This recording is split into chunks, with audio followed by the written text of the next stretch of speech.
Welcome to week 15 of the summer block series, and it is not feeling very summery out there. It's very fallish this morning here in Colorado. Love that chill in the air. The leaves are starting to turn, and I have been staring at this fabric, which reminds me of like pumpkin spice lattes and carameled apples. So this week I want to play with some fall colors of wool, and I've pulled a few embroidery threads that go with this fabric and just do some wool applique. We're going to do a little down and dirty quick block this week. I taught 2 in-person classes this week, so I've been really busy getting ready for those, and definitely wanted to at least do a fun little block that is celebrating the incoming season of fall. So what I did was I took a circle of this fabric and I cut it out. And my thought is I'm gonna just baste it onto this background, the 6.5-inch square background of wool felt, and then put another piece of wool over it, cut the hole out, and then in reverse applique fashion just stitch around it, and then it will frame this piece here. So this is the part that I want framed. I took one of the perfect circles, so you can get yourself a template of whatever material, cardboard and whatever. It's best if you can see through it, so if you have mylar or something see-through, that way at least you can center your design. And know what size circle. So I'm going to cut this size circle out of this wool felt and use this as a frame. So it doesn't matter what it's going to look like around here. I just cut 1/2 inch just so I can baste it. So to put the center, is I'm just going to put a pin in the center of the fabric. I'll take this ruler. So I'm going to put 3 1/4, 3 1/4, and find my center with this pin here. Take this away.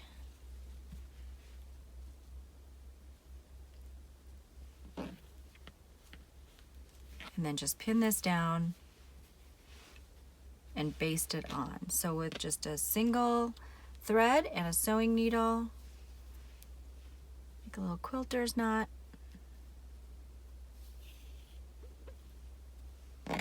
And then just simply baste out where I know that that circle is not going to show, because my circle's going to end up about right there. So I'm just going to baste this all the way around. Then take this top layer of wool and put my mylar circle right in the center. And just to make sure, hold that in place and see where it measures out. 7/8 of an inch on that side. 7/8 and 7/8. So that's pretty centered. Then take, since this is a dark fabric, take my chalk pencil and trace around it. Cut this out. So if you take my sharp serrated scissors here, I'm going to cut this out right on the chalk line. And I'm just going to go really slow and make sure that this stays nice and round, and I'm following the line that I drew. Okay, so I've cut my circle out, and this is a 5-inch square, incidentally, so it's centered onto my background. The circle's centered over the design, and now I've pinned it on, and I'm just going to take a really small size 8 pearl cotton and just do some stitching to hold this in place. I'll do some more decorative stitching, of course, but for right now, all I'm going to do is come up at the edge of the gray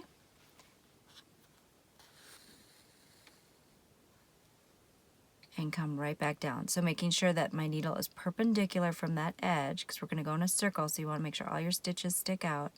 And I'll probably do a 1/4 inch stitch, and we'll do these 1/4 inch away. So I'm just being mindful that my needle is coming out right at the same point of the fabric design every time. You know, I was going to cut this gray in a circle and just have a circle that framed it, which I think would be really cool. But then I was thinking it might be fun to put some leaves or something, some motif of the fabric in the corners. So I'm just going to leave it as is and maybe do some stitching around the side. So of course we love wool applique because the edges of wool don't fray. So it's just kind of nice to be able to stitch without having to turn anything under, any of that. So now of course this stitch is not going to be exactly parallel with this. It's going to be coming out from the stitch on an angle a little bit just because we're working in a circle. So making sure that my yarn, my thread, and my needle are perpendicular to that circle edge, go in at 1/4 of an inch, and then come back up 1/4 of an inch away from here. And just working up and down so that I have these little cute little stitches that frame this really cool motif in this fabric. Okay, and don't pull too tight here. You don't want them to gather really. You just want them to sit firm but not pulled really tight, and you want them sticking up from the wool. So don't pull really tight. Just take it really gently and really slow around this circle. Okay, yay! So that's all stitched on. I did trim up the sides just a little bit because sometimes things shift. So all I did to do that was I turned it over. I made sure that the edge was on the line.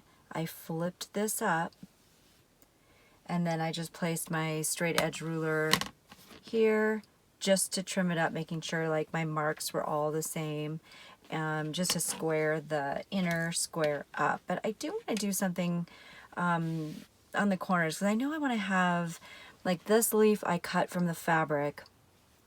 And so what I'm going to do is I'm going to do 4 leaves in the corners and maybe something underneath. I'm not quite sure yet, but I'm going to outline 4 of these leaves and cut them out of wool. And then I'll stitch those on, and I don't know, maybe coming off the corner. I'm not 100% sure. So I think what I want to do is round these corners. So just as far as just to keep my measurements all the same, I'm going to put the corners on the line here. And the other thing I can do is once I do the first one, just to make sure they're consistent, take maybe a gel pencil or something and mark the point, and that way I'll always put the point right there, and that will come off.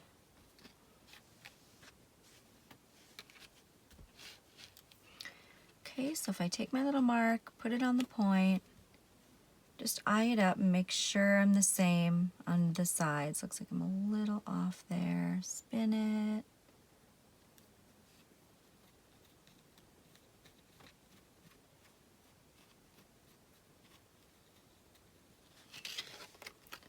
And then make that mark in every corner and cut that away.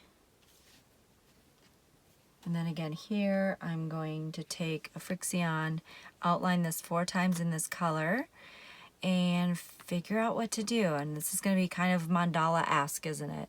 Maybe do a little bit of light stitching in here. So I think what I'll do is I'll just play, take a little slideshow photo of each step. I'm not going to go anything crazy with embroidery that I haven't done before. I'll just use some simple embroidery stitches, maybe a couple beads, and then just do a little slideshow so that you can kind of see the progression. And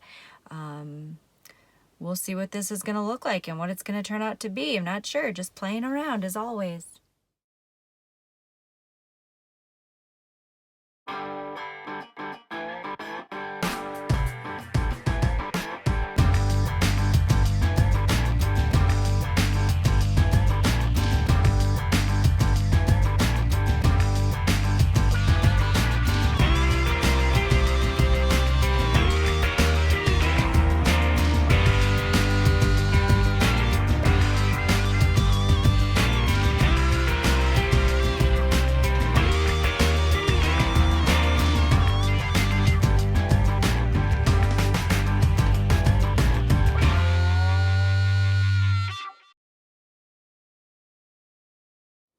Okay, so that was a fun little project that you could do in an evening, you know.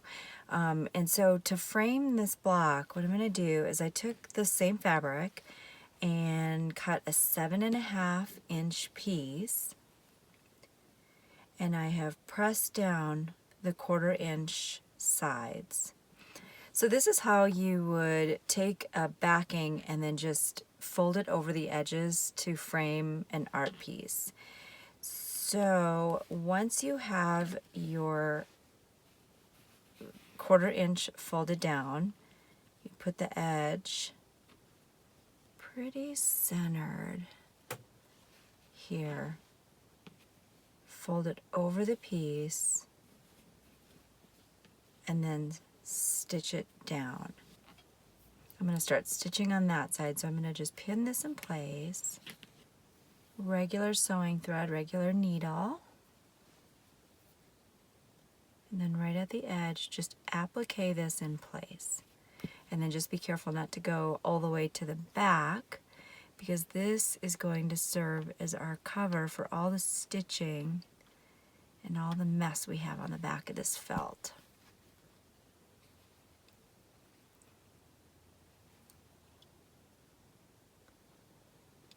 So every 1/4 inch or so.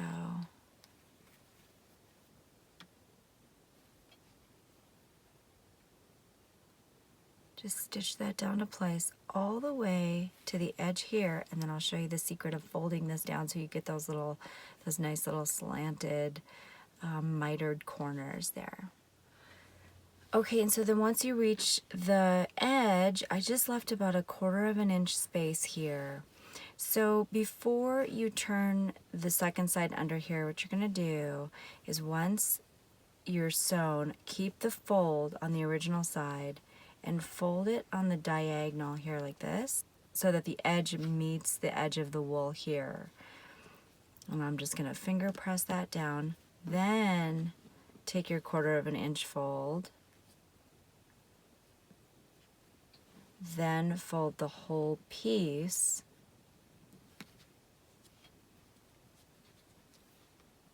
and then adjust it so that the miter, this part of the miter, meets this, and then you can stitch that closed too. So that's how you would miter corners, using that style of quilt finishing where you have the back of the quilt, I think it's called an envelope binding, I can't remember exactly, but something like that.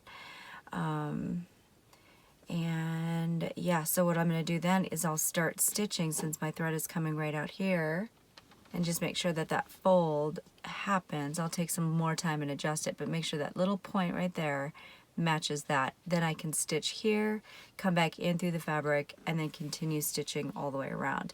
And that's how you do those miters. And that's it. And you know, something like this, where it's kind of a thicker piece, it might serve really well as your journal cover. And of course you can take more time and do more stitching and more applique. But I love it as a cover, but also, well, look what we have here. I think we all know what I will be doing with my block here, this perfect little coaster for this wine glass from the Harvest Festival we went to a couple weeks ago here in Canyon City. Super fun.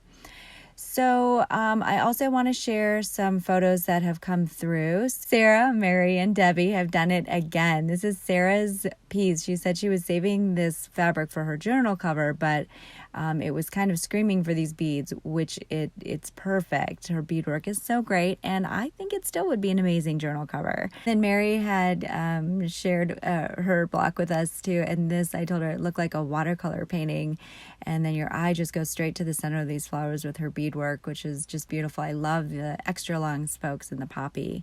And then Debbie is catching up quick. She has a daughter who loves elephants, so she's going to frame this piece and give it to her, and what a gorgeous gift. It's beautifully done.